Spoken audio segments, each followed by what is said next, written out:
Awesome. We're all here. All right. T minus 20 seconds.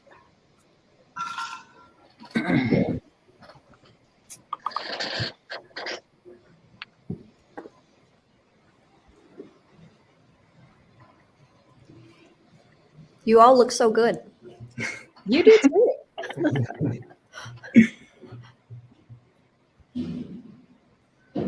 All right. Hello, everyone. Thank you so much again for joining us for Startup Boston Week. If you've been with us all morning, thank you so much. I hope you enjoyed the morning sessions. And if you haven't, don't worry, they were all recorded. They'll be available to everybody, I believe, sometime in November when we get all the editing done. Just so everyone knows, you are currently looking at the Burnout panel. And if you were trying to join any of the other panels that are happening at the same time, please navigate to your top left area where you see the agenda tab, and you can go back to the agenda and jump into the panel you were originally looking for.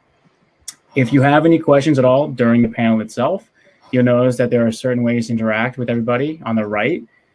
Please put your questions in the Q&A tab so that our moderator, Camilla, can see them. If you do happen to put something in the chat area, I'll be moderating that, and so I'll be able to help you push it towards the Q&A. But just if you have any questions for the panel, we want to be able to see it publicly.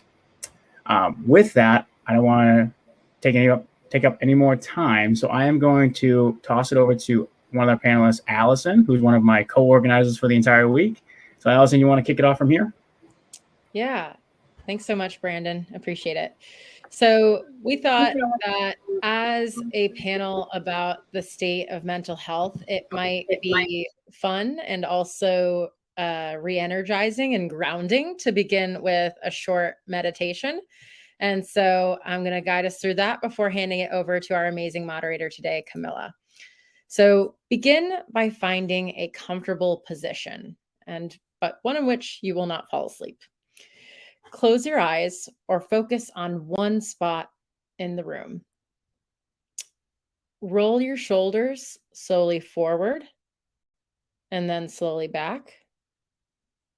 Lean your head from side to side, lowering your left ear towards your left shoulder, and then your right ear towards your right shoulder.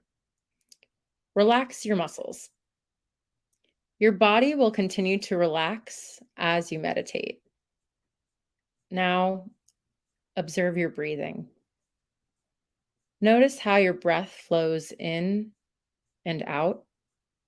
Make no effort to change your breathing in any way. Simply notice how your body breathes. Your body knows how much air it needs. Sit quietly, seeing your mind's eye, your breath flowing gently in and out of your body. When your attention wanders, as it will, just focus back again on your breathing. Notice any stray thoughts, but don't dwell on them. Simply let the thoughts pass. See how your breath continues to flow deeply, calmly. Notice the stages of a complete breath. From the breath in to the pause that follows, the exhale, and the pause before taking another breath. See the slight breaks between each breath. Feel the air entering through your nose. Picture the breath flowing through the cavities in your sinuses, then down into your lungs. As thoughts intrude, allow them to pass and return your attention to your breathing. See the air inside your body after you exhale, filling your body gently. Notice how the space inside your lungs becomes smaller after you exhale and the air leaves your body. Feel your chest and stomach Gently rise and fall with each breath. Now, as you inhale, count silently. 1. As you exhale, count. 1. Wait for the next breath, and again, count. 1. Exhale. 1. Inhale. 1. Exhale. 1. Continue to count each inhalation and exhalation as 1. Notice how your body feels. See how calm and gentle your breathing is and how relaxed your body feels. Now it is time to gently reawaken your body and mind. Keeping your eyes closed, notice the sounds around you. Feel the floor beneath you. Feel your clothes against your body. Wiggle your fingers and toes. Shrug your shoulders. And open your eyes, remaining sitting for a few moments longer. Now straighten out your legs and stretch your arms and legs gently.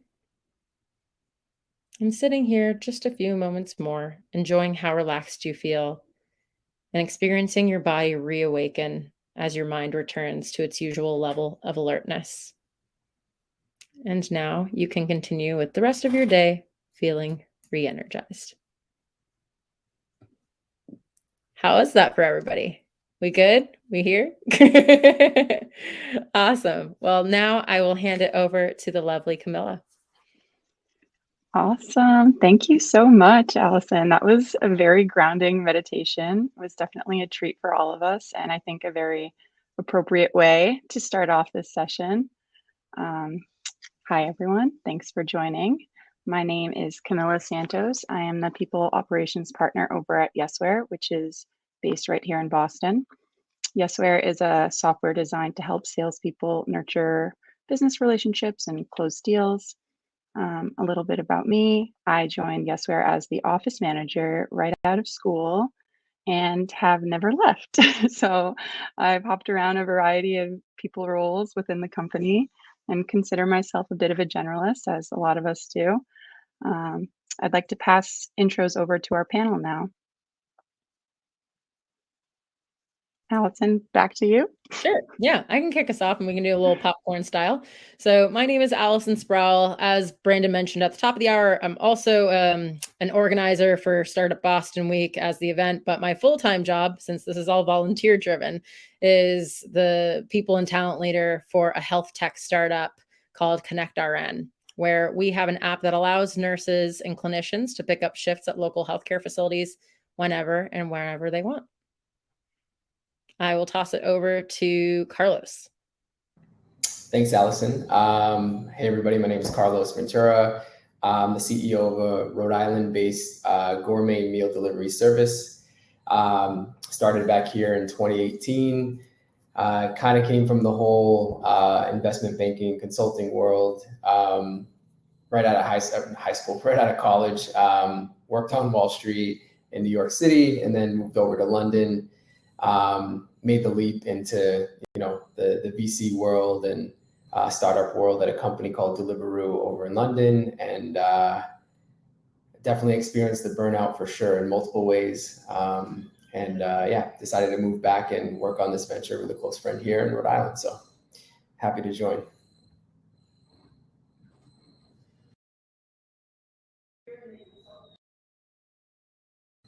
Garrison, I think you're up. Yep. Hi, my name is Garrison. I am the VP of People at Amun 21 Shares. We are a crypto asset fintech company based in New York City. And I'm super excited to join the panel today to talk about something that's near and dear to my heart, which is mental wellness, and particularly focusing on the startup space where I've spent my entire career working in companies that have less than 100 people when I've started. So it's been a specialty of mine to work in this space, and I know firsthand the effects of burnout, as well as the hustle mentality and the detriments that can cause to your mental health if you're not checking in with yourself. Mai? Hi, everybody. Oh, such personal stories, right? In just our introductions. Nice to be with you today. My name is Mai Tan, and I am a recovering burnout person. I've been lucky enough to be the VP of People for 7 different startups. And as you know, that work is sometimes underneath the water, so nobody realizes how hard it is to do that work. But I burnt myself out. And 2 years ago, I took some time off just to reset. And during that time, I wrote a book. And one of the chapters in the book is about burnout. And what I learned is self-care is not selfish. So I'm proud to be with you and honored to be with our esteemed panelists. I am the current Chief People Officer at Kickstarter, based out of New York, and I'm happy to be here with you today. Thank you. Thank you so much, everyone. So the objective today is to learn from this impressive panel of people professionals, say that 5 times fast, on the topic of mental health in the workplace, which has been top of mind for so many of us, especially over the last year. I did want to note that we only have Mai for the first half of this discussion. So audience, if you have any questions specifically for her, please drop them in the Q&A section. With that being said, let's jump right in. Our first question is, what are people leaders and founders doing within their companies to address America's mental health crisis? I think I'd like to kick this one off to Garrison. Wow, a good starting point. I will start by saying what I believe needs to take place first and foremost, which is the conversations. And I think over the past year and a half, the conversations have become more destigmatized than they ever have before. I think the isolation of the past year, particularly in urban centers such as Boston or Providence, Rhode Island, or New York City, created an opportunity for people to speak candidly with one another and share the realities that they were facing. And so I feel like now the conversation has become easier, or at least somewhat destigmatized. I think there's still work to be done, but I believe when it comes to mental health, and if you look at the history of mental studies as it relates to psychology or things of that nature, it has been the slowest developing and the newest sciences to really develop, because it is something that is intangible and is something that is felt, and it is something that is, that is so true to your own sense of self and your own sense of being. So I think the conversations have become so much more important to have. And I think it's people in positions of power speaking honestly and truthfully about how they experienced last year. So CEOs, founders, bosses, managers, talking about how they've handled the past year and a half and or how they've dealt with their own mental health and wellness approaches is super important, because that is the only way that people will be able to grow and learn and develop in this area, is through commonalities and shared practices and knowing that other people are experiencing the exact same things they are. You've seen that with parents during quarantine, with having kids and homeschooling and things of that nature. You've seen that with people that have spouses or partners. You've seen that with people that lived alone in a tiny apartment. You've seen that across the board, people sharing connection and learning more about one another by seeing the human in everybody. So I would say that has been the most important part that I hope we continue upon, is kind of destigmatizing the conversation by the hypervisibility around the topic. Great, thank you. Does anyone have anything to add? Yeah, I mean, definitely +1 to everything Garrison just said about how internally it's so important to have your leaders, I can say the word, modeling the behavior. And so when it comes to something as simple as taking PTO, putting up an out of office message or a Slack status that highlights that they're not in the office, goes a long way to just send that signal to anybody in the company, like, oh, wow, this like C-suite person is prioritizing themselves and their time off and not plugging into work while on vacation. That's like one of the worst things that you can do for your culture ultimately. But then also outside of having your leaders model that behavior, another thing too is education, right? So I think that as people ops professionals, we do wear far too many hats, but one that we are not clinically able to wear is that of doctor or psychiatrist, and we shouldn't. So ultimately, educate about your EAPs, employee assistance programs, whenever possible. So that way you can get your employees in front of a licensed professional to either go through therapy or talk it out, with somebody who's better qualified to approach the subjects. I can, I echo that point. I was kind of laughing when you were speaking because, my background, again, coming from the investment banking world, to be quite frank, it's no surprise to anybody that it's pretty intense. The out of offices are rare, far and few between, and no one really takes real vacation. And, as a founder moving back to the States and trying to essentially shake that out of myself, but also shake that or not instill that within the organization wasn't easy. You're trying to, at the end of the day, we're all founders, we're all, fast growing companies and trying to build something special and unique. But the most important thing is to ensure that yourself and your team, are healthy, and there's different approaches and different strategies to do that. Personally, it's more of a day-to-day thing for me where I'll like step aside an hour and a half of exercise, just the phone's not in the room. And, I never really did that before. And it's just a prime example of how like little small things can go a very, very far way. And then the second thing I want to highlight is, I'm that's not my background. I don't really have experience with being a people professional. So I knew it was one of the immediate hires that I needed to make. And we made that hire. And, it's been wonderful to have someone that has that experience of being able to speak and be that bridge, particularly from a mental health perspective. So it's been helpful to me personally, but also to the organization.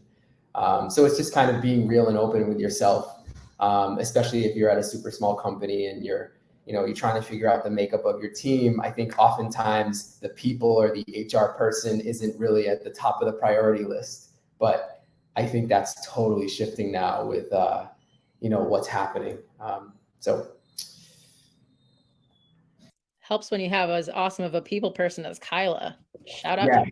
to her. Definitely. No, so what I'm hearing a lot is the modeling of good behavior from leadership and working with the right people, whether it's an HR professional coming on board or a doctor, psychiatrist, getting the right resources for your teams. I definitely agree with all that was said there. So we talked a little bit about how people leaders address these issues within their own companies. I wanted to talk a little bit more specifically about how remote work has affected mental health of employees and what companies are doing to preemptively provide support to those remote employees. I think it would be great if Mike started this one. Hi, everybody. I'm so sorry. Like typical startup life, I have to jump off the call. So I'm going to power pack my advice into 3 nuggets for you. I wish I had more time because I learned from being on panels myself. But number 1 is for all of your managers and even for you as leaders, invite the conversation. I think living through 18 months of the pandemic has shown that the lines between professional and personal lives is forever blurred. And so find the space to have conversations in your own team meetings. Like instead of talking about projects and the status of things, maybe you can just talk about like, are you red light, yellow light, or green light this week? As in, how are you doing? How are you feeling? Because when you start to listen to your employees, and the fire alarm's going off. Oh my gosh. Okay, I think it's a test. Okay, I'm gonna try to bounce through this, but So invite the space, make sure you're taking care of your people, but also listen to them. They will expose themselves to you if they feel that you are vested in their mental well-being and that you trust them. As people leaders, you can launch, there's Talkspace, there's Headspace, there's Calm, there's a lot of mental health apps out there that are at the touch of a button, usually on your mobile device. So take a look at those benefits. We launched ours and we are having like over 60% usage. And that was surprising to us, not because we didn't believe in it, but more because like that just tells you the appetite for it. And then finally, like I said at the top of this, self-care is not selfish. It starts with putting your oxygen mask on first before you can take care of everybody else. So you can read my Burnout chapter. I just was lucky enough to take some time off and kind of do something with my nervous energy during this tough time, but I'm hopeful that we can navigate all of this in the future. There's a lot of empathy out there now. And like Garrison mentioned earlier, times like this are when you need to show up for your employees. So I'm sorry I have to jump. And so good to meet all of you. Thank you for having me. Enjoy the rest of the conference. Bye, everybody. Bye, Mai.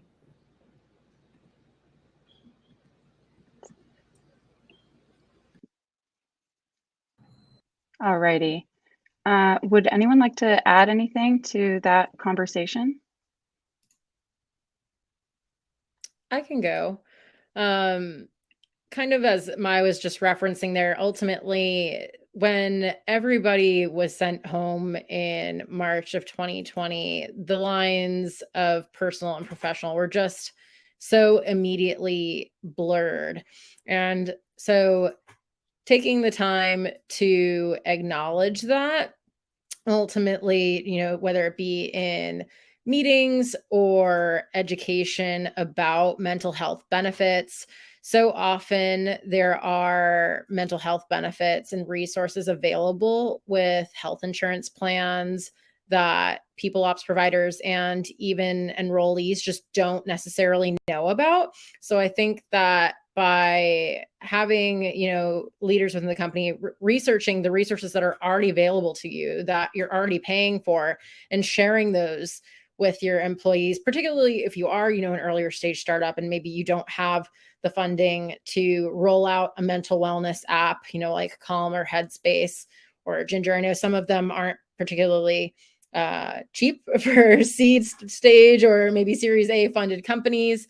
But look into what you already have with your existing health plan, because in most cases, particularly at least with Blue Cross Blue Shield, I can say that they've developed a whole lot over the past year to address the shift from in-person to remote and just dealing with the pandemic and everything that we saw in 2020 and now 2021. Yeah, and I would say, obviously, some of these apps or additional benefits are, costly to a startup company, particularly like an early seed company. But I think more than ever, we're hearing talent ask about what is being done around mental health and wellness and what the company provides besides just like a gym membership or health insurance, particularly in urban centers like New York City, for example, where less than, I think it's like 15% of therapists take insurance in the city because the demand is so high, they can charge people out of pocket for it. So they don't go through the hassle of having to deal with insurance. And so because of that, in New York, for example, if you're going to have a mental health stipend, you can't just lean on your health insurance because it's just not as providable as it is, where I'm from in Alabama, where, most therapists have to take insurance or else they would not be getting patients. So that's really where things like Calm, Headspace allow you to bridge the connection. And I think it's important when you're rolling those out to say, hey, look, as we scale, we want to be able to offer more,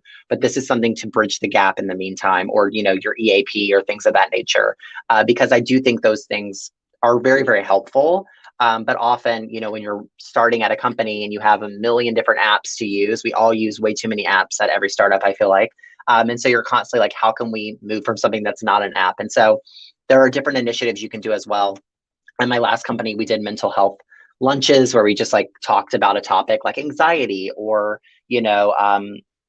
our response to COVID emotionally and things of that nature. We would have these themed lunches where people could just come and talk openly. And it would be leaders, it would be everyone across the organization would just talk about their shared experiences. We even did one around like sexual assaults. Like they got really heavy, but they were just an opportunity for people to like come together, and people were very bonded over that. And then our ERGs, eventually our employee resource groups, ended up scaling them out and building their own. So the women's, ERG would meet about, topics that were very close to being a mother or, being a woman in the workplace, leadership, things of that nature. So they started to do the same talks, but they would specialize it to a certain community. Yeah, I can chime in. It's a little bit different of a perspective here, I think, just because of the nature of our business, but particularly during COVID, I had about 30 to 40% of the employee base could work remote, and then the other 60%, we were essentially, providing meals. So we have a full production staff. We had delivery drivers, and it was difficult. It was extremely, extremely difficult. It was one of those rare instances where, of course I could have worked remotely, but like my presence with the team was so important to show them that I was there. But the reason why I'm bringing that up, because that was the time in which I had probably the most like one-on-ones with all the folks in the production area, because there was so much anxiety. There was so much, no one knew what was going on, particularly like in the beginning of COVID. The rules were changing at like a rapid clip, and a lot of folks were worried, just fundamentally worried about what was going on. And we learned a lot from that. I mean, we were smaller. We were like giving our chefs like massages and everything, but like I don't know how much that actually scales, but it was just a very like difficult time period. And again, when you think about mental health, like I think it's actually it's great that a lot of us were working remotely, and we were able to address that with apps such as like Headspace, and like I was using Headspace, and I had like Peloton app and all that stuff, like great things for mental health. But it extends down to different parts of the economy as well. And I think that there's folks that didn't have that opportunity to work remotely, and it was very, very challenging. And I think just putting forth the right effort and finding out how to support those folks particularly during the times of COVID, irrespective of how you invest in mental health, I think that your employees certainly appreciate that. And they're quite frankly, there's a return on investment for the individual and the company. And yeah, I just wanted to bring that out as an example of something that was just super tough, but we made it through it. Piggybacking off of that too, at Connect RN, maybe not super obviously, but the RN in Connect RN stands for registered nurse. So also essential workers, also out in the field. I had plenty of really just gut-wrenching discussions with clinicians and nurses along the East Coast who were like, I have a pre-existing condition. This is how I pay my bills. Like, do I quit my whole career and make a pivot because I can't go into work because of COVID? And so it was definitely not easy, but I think that for those who, maybe have too big of employee populations of essential workers that can't give massages, although that does sound really nice. I would be very bought into that. We hosted some free yoga classes, but also too, just simply taking the time, like get your company together. Something that we do at Connect RN, we call it a power hour. It has absolutely nothing to do with drinking. For the hour, we just call as many nurses and clinicians as we can to let them know that we appreciate them. And that's it. And so often they're floored because they're like, wait, you don't want me to pick up a shift? You don't want me to go and do something for you? You're just calling to say, hey, I appreciate you. It goes such a long way, and it's absolutely free. So 10 out of 10 recommend. Yeah, I think it's really important to just know your team and do what's best for your team. And that's what I'm getting a lot out of this, whether that's, discussion lunches, power hours, or massaging your chefs. Do what you got to do. We have a question coming in the Q&A from Sharon. All right. Yes. How often are conversations around self-care and burnout happening on teams? And how do you structure those conversations? And what are the biggest barriers to employee well-being within your organizations? I can start with the first part. So I would say the burnout conversation should be happening regularly. I think one-on-ones, most people say, should happen weekly. Obviously, when teams are in hypergrowth mode, bi-weekly might have to happen for one reason or another. But I think in those conversations, that should really be where the manager is checking in with the employee and getting a sense of where they are emotionally, where they are at, with work. How is their workload? Are they drowning? If so, like what are the ways that a manager can help? I really think like one of the things that I've probably lectured most of my management team around is the fact that like that is your role as a manager. Like you should be stepping in and helping them get through like whatever. Let them lean on you. Let them give you some work if they can't handle it all. Like that is your role as a manager, is to help them kind of navigate their workload and their prioritization and that sort of thing. So I think that is really on the manager to make sure that they're having that be a part of this conversation. The few times that I've been really, really burned out, I've never told somebody unless they ask me. So like it's something that's very it's not going to come up naturally. It's something that a lot of people, particularly millennials, who as a generation, we are very much like wanting to not doubt ourselves. Our parents are boomers who are constantly telling us something, and we're like, no, we're not going to say anything. We're not going to speak up unless like we're told to speak up or unless someone asks me. And I think that's very much a mentality of a lot of our workforce as it relates to mental health. So I do think that those conversations need to happen regularly. I think then from a C-suite level, like at QBRs, quarterly business reviews, or whatever sort of formal meeting, there needs to be a conversation around burnout. Like, hey team, I know that we just got through this insane, engineering sprint. Everything was super hectic, but I really want to applaud the engineering team. Please take time off in the next week or so or month or so. You all need it. You all deserve it. That sort of conversation needs to be had on the higher level, because I think to Allison's earlier point, when C-suite doesn't take actual vacation time, when they don't address their own burnout, when they don't speak openly and honestly about their burnout, and goes for C-suite down to like senior manager, when people don't actually live up to the things that they are saying, it doesn't lead by example, and thus it doesn't actually instill the fact that you can actually take vacation, that you can actually address burnout. And so I think the more conversations that are had on the higher level are really, really important. And they should be had in those regular meetings that are already set up and established. Plus one to all of that.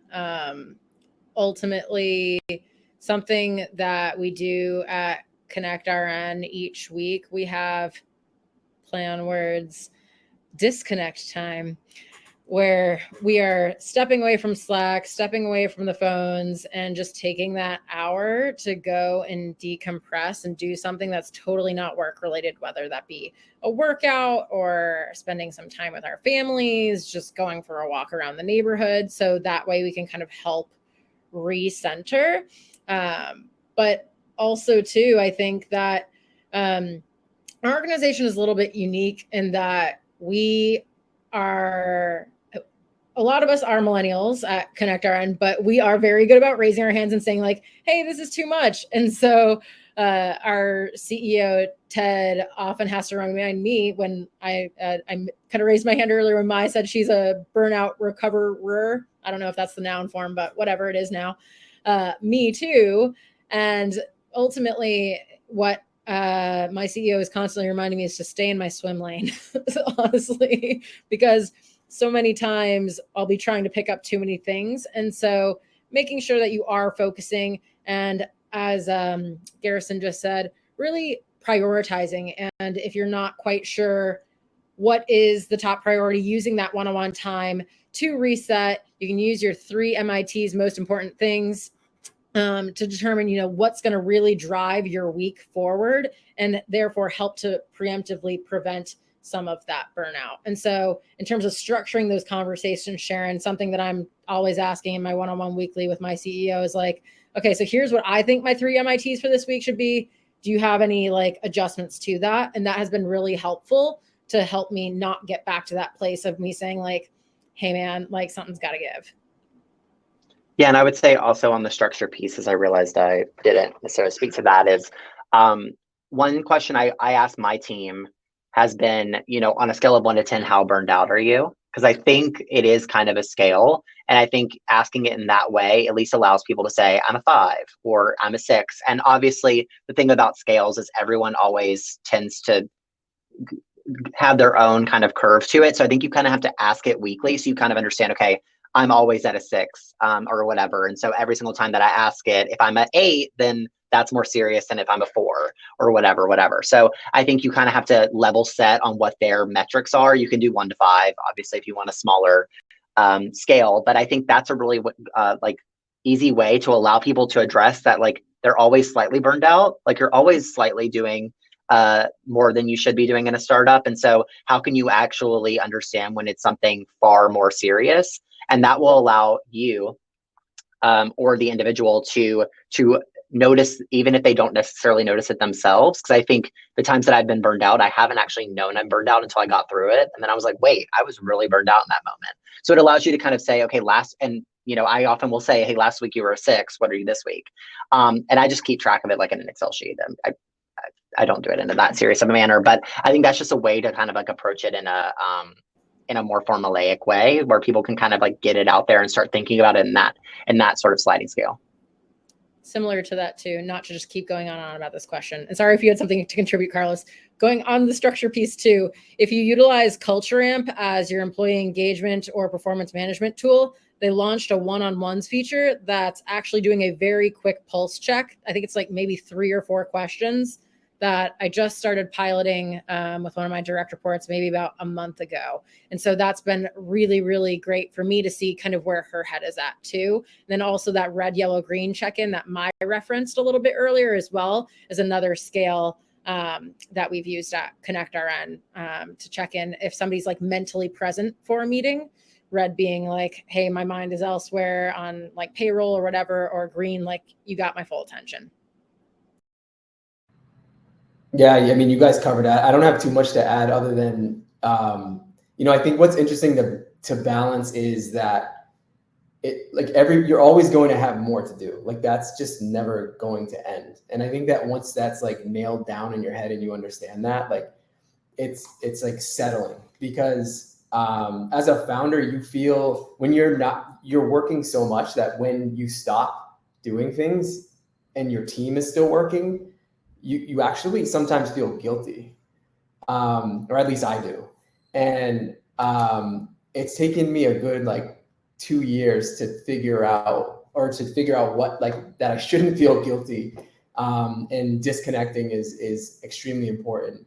But Allison and Garrison, you both brought up the point of prioritization and really saying hey, this week, this is the one thing I'm going to get done, or these are the 2 things that I'm going to get done. And I found for me, that was a way to almost rid of the guilt if I knocked those 2 things off. And I'm like, okay, it's Wednesday, but these 2 things are done. So it almost felt like I had the rest of the week off in a weird way in my head. But it's little tricks that you can almost play with yourself to just ensure that you aren't ever going into that burnout mode. Because Garrison mentioned every time I've been burnt out, I had no idea until a few days after. It was way too late to even deal with it. Yeah, and I think, Carlos, to your point about prioritization, you're right. There's always going to be more things to do. And so I think one thing I learned about myself, having worked in a few startups, and I think one of the moments where I overcommitted, and I think I taught the organization that I was able to do that because I kind of just kept taking on things. And so the organization was like, hey, every time we have something, we're just going to give it to Garrison. So I kind of bit off my own, or chewed off my own foot, or whatever that saying is.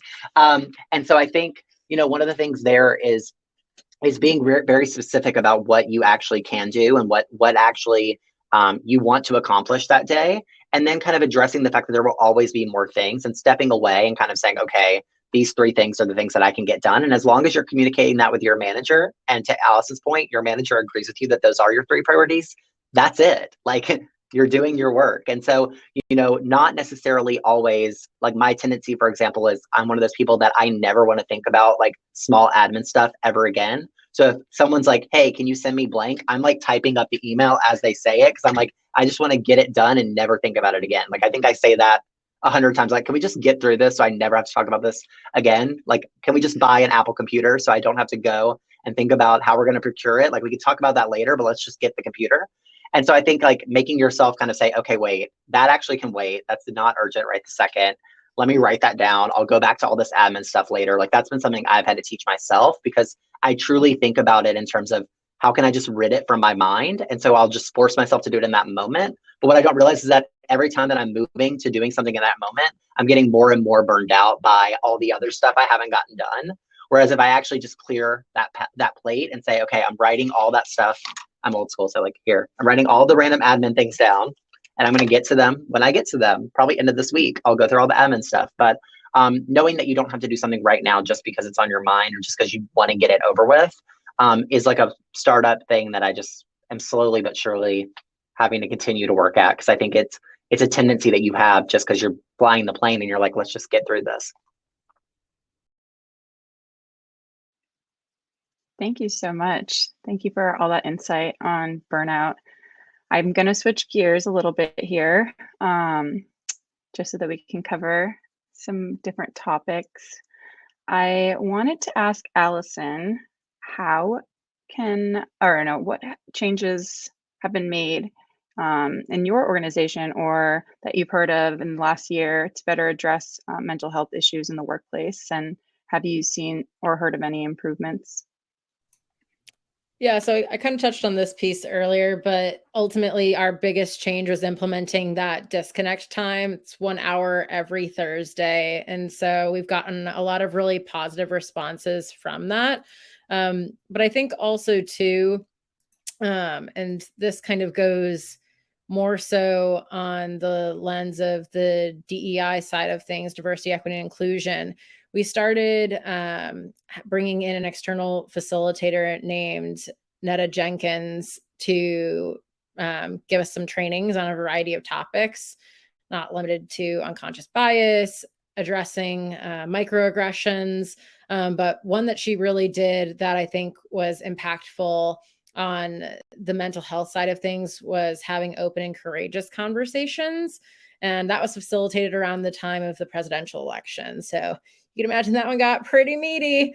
But ultimately, part of that discussion too is just really impactful on the mental health side of things, because folks felt, they were more comfortable speaking up in our breakout sessions, but she just gave us a lot of really great prompts to really open up on more sensitive topics. And I think it really just strengthened the relationships with everybody across the company, particularly for each of the small groups in that. And I think we had maybe about like 8 small groups of like 3 or 4 people. And so by creating those like smaller grouped opportunities for connection will allow folks who might not be extroverts like myself, who are like, hey, I'm Allison, and sometimes I bite off more than I can chew and I'm burnt out, right? Where kind of like the majority of millennials, like Garrett was referencing before, might not be so inclined to say like, hey, I've taken on too much. But when you are in that small group setting, it's so much easier to say like, hey, are you dealing with this too? Okay, great. I'm glad I'm not the only one. And just having that small group affirmation can go such a long way. So small group discussions, I guess, is the TLDR. Yeah, I think one of the odd things that I recently thought of was that, we always talk about school and like the importance of kids in school is that they spend more time at school than they do at home. And, a lot of what they learn is at school. And what we don't actually flip that over too often is that it's very similar for work as adults. And I think, when 1/4 of our week is spent, 1/4 plus at a startup, let's be real, is spent in an office. And then we tell ourselves, or we've told ourselves for decades that, we can't be fully human at work and we can't show emotion at work and this, that, and the other. It's like we're asking ourselves, to not be human for 40 hours a week. And so I think one of the things that's really important to realize is like, you're going to be sad at work. You're going to be angry at work. You're going to be frustrated. And there's going to be times where you aren't as professional as you'd like to be. And you're going to have to course correct. Like, there are ebbs and flows of this. And I think we have all these societal expectations that we put on the workplace, particularly before you get there. And then startup culture is its own crazy world where, nothing is consistent. You can go from one startup to the next and they have completely different practices. And what's unique about that is that they're actually, for the most part, people entering the workforce are joining startups. And so they come into the workplace with a very keen expectation, what they've heard from their parents, what they've seen on TV, what they've learned from society, which is you can't be human at work. Then they come to a startup that's having happy hours at night, foosball tables in the kitchen, and it's like a disconnect for them. And I think one of the things that I really lean on when it comes to our team or the team that I work for is understanding the amount of responsibility startups have as it relates to what they teach people about what it's like to be at work. And I think, as a company, which many startups do, employ a lot of young talent, you have to learn the responsibility that you have to that young talent, and that they're going to enter the workforce and leave your job at some point to go to another company. And the expectations that you've set at your company is what's going to spearhead them in their career. And I think a lot of my early startups taught me a lot about the hustle mentality that led me to burnout. And I didn't necessarily come to head to that until I started becoming someone who was managing people and seeing that I actually was causing people to burn out, because I was treating them the way that I was treated when I was coming up in a startup mentality. And so I think understanding that responsibility, and I think now a lot of companies like Carlos's who have grown in the last 2 years to have the benefit of being able to have this pandemic in some ways, to have these difficult conversations, is going to create a much different workforce in the next 10 years than the one that we entered in, post the financial crash of 2008 or post 9/11, where our economies were being rebuilt and so much of the world was changing. So I think that's just one of the key things about actually putting startups in context and understanding that we are taking college kids who graduated with a degree, putting them in a role that doesn't have a lot of definition, putting them in a hyper growth hustle environment, and then expecting them to be comfortable enough to bring their authentic selves to work and comfortable enough to raise that they're burned out when they don't even know what burnout is. And so I think those are some of the frameworks that you really have to start putting into place in the conversations that you have, to Sharon's point. And those are some of the biggest barriers of well-being within a startup is the barriers of the fact that there is just all these different things that are working against you, because the whole idea of a startup is the fact that it leads to burnout. And so to have a startup that doesn't lead to burnout has to be very, very intentional, because you have to basically work against that every day. I feel that every single day. Just essentially what you just described, especially with, like you said, younger talent, younger folks coming into the organization, and you're asking a lot from them, right? Because you're asking them to essentially, hey, come join this company, and this is your title, but it's a very ambiguous role. Hustle, hustle, hustle, hustle. But make sure you tell me if you're burnt out. And you need to ask yourself, as a leader, as a manager, is that a realistic ask?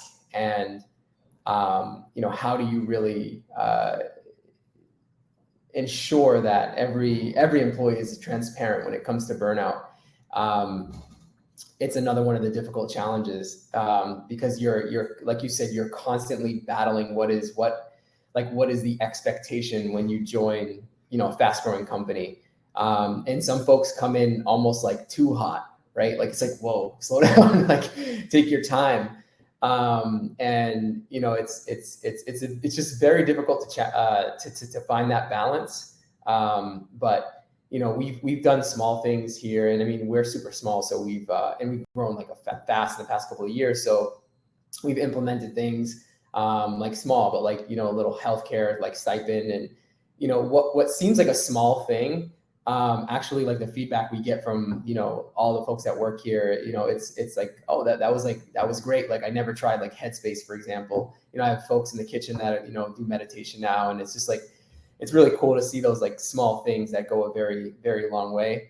But yeah, as the company progresses, you kind of, as long as the leadership and management have the right intention as the company grows, I think that at different levels of growth, you can start to implement different strategies. And I'm learning that myself as Feast and Fettle, gets larger and larger. Thank you. We do have another question in the Q&A section here from Chris. Why is it financial health discussions have not gone into companies yet? I think that ultimately financial health is definitely a massive feeder into mental health concerns, particularly going through 2020 when we just saw quite frankly, a pretty ridiculous amount of layoffs across the board and across industries, right? Simultaneously, coming from at least the people leader perspective, I think that it can be incredibly difficult to find either somebody internally who feels as though they're a financial health expert. And so if you don't have somebody internally who's able to speak on it, then of course you're looking at external vendors. And anytime you go that route when looking at financial wealth presentations and information, a lot of times you'll find that vendors are pretty self-motivated to bring them on as clients to help manage their money, which isn't exactly the motivation that you might want to bring in to have somebody speak about good financial practices. And so, there are a handful of facilitators who do offer, that sort of service without specifically looking at hoping to ultimately be their financial advisor. So one woman who we're actually going to be working with over at Connect RN soon, her name is Jennifer Lammer. And I'll put her name into the chat, but she's the CEO and founder of Diamond Nest Egg. I can't speak to her webinar quality or anything of that just yet, because I literally just said to her on Friday afternoon, I'm like, hey, let's do this kind of deal. But she is one such person who isn't attached to an Edward Jones of the world, that would be looking to ultimately make money off of them giving you financial advice. So that's my guess as to why it hasn't totally taken off. Yeah, I would also say that, when it comes to the Headspace, Calm / mental health stipends of the world, those have come into practice, not only because employees have asked for it, but also because competitors are doing it or people in the startup space are doing it. So I think, unfortunately, there aren't a lot of vendors either that are in the college tuition repayment, those sorts of spaces. They exist, but they haven't broken through a Robinhood or, a Republic or, a Coinbase. They haven't broken through the fintech space yet. And so I think that's caused a lot of people to not have it as an offering because it's a little bit more complicated to do at the moment. There's not this millennial app that has existed that makes it all seamless. And there aren't a lot of people in the startup space currently that are providing a lot of work here. That being said, one of the things we did at my last company, which I did just move companies 90 days ago, so that's why I keep referring to my last company. But one of the things we did at my last company was we allowed people to take a loan out of up to $20,000, and we worked on a payment plan and all of this. And it was something that took a lot of time, a lot of energy and effort, and it was not as easy as we hoped it would be to do. But we wanted to provide that to people who were all of a sudden single income, families or households or things of that nature that were affected during COVID-19. So that was something that we did do. I would love to see that a more regular practice, because I do think that is something that a lot of people don't tangibly see, particularly in the retail space or in a space similar to Carlos's, where there's drivers and other types of workers, factory workers, that sort of thing. I think that would be a very helpful thing, because it's something that has existed since the beginning of time. Since there's been employees, people have been able to take out loans again from their employer. It's just something in recent time that has become less seen. So that's something that I think was really helpful during COVID. But I agree. Obviously, I think a lot of people have left this pandemic, if we can say left, with more debt than they entered it. I certainly am one of them. I'm also stupidly planning a wedding right now. Don't ask me why. So that is also causing my debt to increase. So my emotional health might increase at some point from this, but right now my financial health is decreasing. So I'm in that boat. I hear you, and I think it's something that we need to push the narrative on, because I think the financial effects, or sorry, the mental health effects of finances is something that hasn't fully caught on in the overall narrative of mental health and wellness. And I think in the same way that for DEI, diversity, equity, inclusion, for far too long, equity was not a part of that. It's the same kind of thing at mental health and wellness, like financial burden and financial kind of oversight, even though that causes a majority of suicides, has not really picked up in the actual space as it relates to mental health and wellness. So I think it's something we need to push in the narrative overall. Yeah, I agree. I think you hit the nail right there at the end, where essentially financial health and mental health are just so closely related. And I think a lot of folks just kind of, once you kind of bring the financial thing into scope, it actually opens up the mental health side of things as well, which adds another layer of complexity. Because I think, like you said, there's the Robin Hoods, there's the Acorns of the world, and we try to promote them here internally, but it becomes a very individualized discussion. And we'll get there, right? Like someone will come out with some solution, I'm sure, but it's so complex and it's so individualized, because it's not just household size. There's so many different factors that go into an individual. Some person could be making a ton of money, but they just like have a ridiculous spending habit, right? Like, so there's just a whole bunch of different complexities when it comes to financial health. But the best you can do is provide your employees the tools, right? Once we hit a certain size, we rolled out Betterment, rolled out a 401k, educated, what the difference between a traditional and a Roth is. And fortunately myself, I came from the financial services space, so I'm able to kind of be that internal person. But I going back to what I had originally said, it's almost like I try not to lean too much into it, because oftentimes those discussions lead to very personal discussions that end up, then I actually feel like I'm, that a financial advisor, which, it's a different level of responsibility. But yeah, I think we'll get there. I just think there hasn't been enough pressure yet, but I think we'll get there. Also, there's likely a fear of having to address the financial disparities within a startup. Like once you start bringing up financial health, people are going to address how much money they make, the bonuses that they get paid, the equity that they have. So I will be honest and say that likely that is also preventing a lot of companies from addressing it, because compensation has been something that people have pushed a lot in COVID, for people to be more public on, people to be more forward about. And I think there's likely a lot to address there, particularly in the startup space, where finance. If you join a startup and look at the financial model and look at what people are getting paid, it's usually all over the map before they hire an HR person. And so I think that probably has caused some of this that I think we need to address, separately. And I think that will also encourage leaders, and particularly C-suite, to be more comfortable talking about financial health, because they're not scared of retaliation based on other factors. Thank you. So we only have a couple minutes left. I don't know if we have enough time to dive super deep into one particular question, but I was wondering if anyone had any last thoughts, any tips or tricks for normalizing conversations around mental health, any resources, about identifying burnout, anything that they'd like to add before we wrap up? I just very quickly, I do think that it's super important to ensure that you take care of yourself before anything else.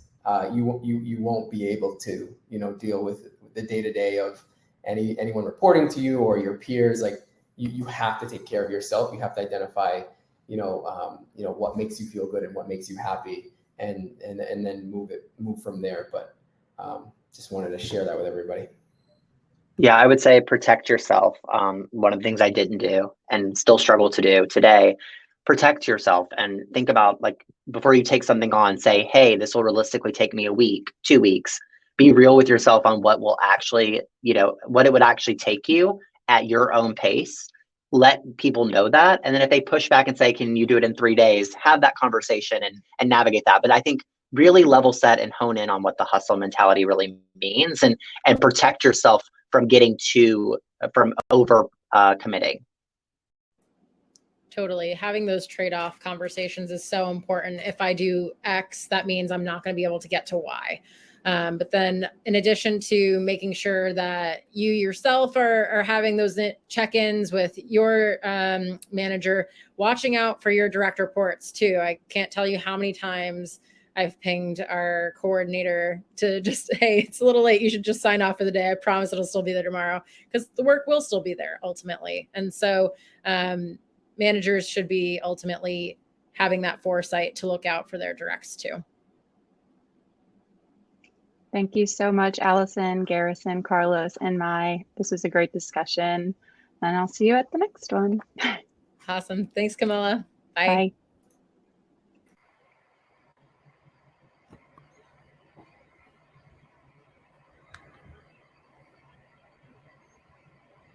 Wonderful. If we are still live, I'm not quite sure. We are in a bit of a break for the conference, so we will be back live at 2 o'clock with our next round of sessions. If you want to see what's on the agenda, feel free to go to the agenda tab in the top left. But we look forward to seeing you at the next